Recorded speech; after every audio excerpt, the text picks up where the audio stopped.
গত কয়েকদিনে লাগাতার ভারী বর্ষণে উজান থেকে নেমে আসা পাহাড়ি ঢলে নওগাঁর যে নদীগুলো রয়েছে সে নদীগুলো ইতিমধ্যেই আশঙ্কাজনকভাবে বাড়তে শুরু করেছে পানি। বিশেষ করে নওগাঁর ছোট যমুনা ও আত্রাই নদীর পানি বিপদসীমার অনেকটা কাছাকাছি প্রবাহিত হচ্ছে।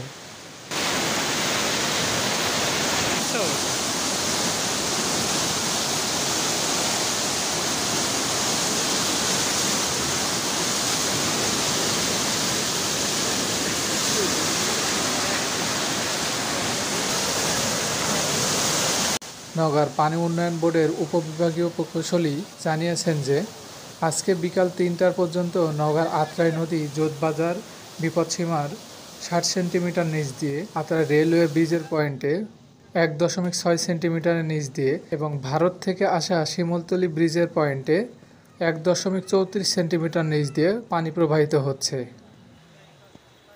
এছাড়াও তিনি জানিয়েছেন যে এরকম লাগাতার বৃষ্টি যদি না বন্ধ হয় এবং ভারতের উজান থেকে নেমে আসা পাহাড়ি ঢল যদি বন্ধ না হয়, ফলে নওগাঁর নদীর পানি যেভাবে বৃদ্ধি পাচ্ছে তাতে আরও ২-১ দিনের মধ্যে পানি বিপদসীমার উপর দিয়ে প্রবাহিত হবে এবং নওগাঁতে নতুন করে বন্যা হওয়ার আশঙ্কা রয়েছে।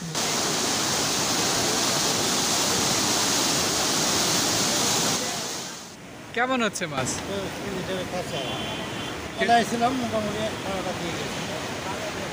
কি মাছ পাওয়া যাচ্ছে?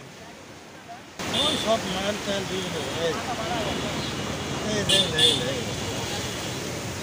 মালের মাছ, আইকরের বাচ্চা না এগুলো? মাল ওই যে রাই করুন।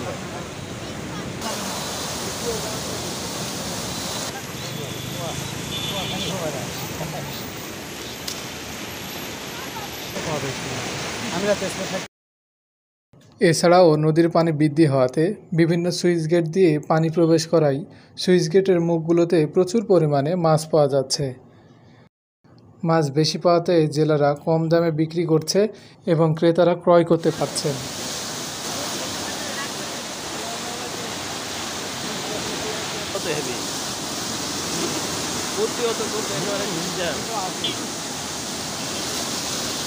কথা শুনে মাথা নষ্ট হয়ে যায়।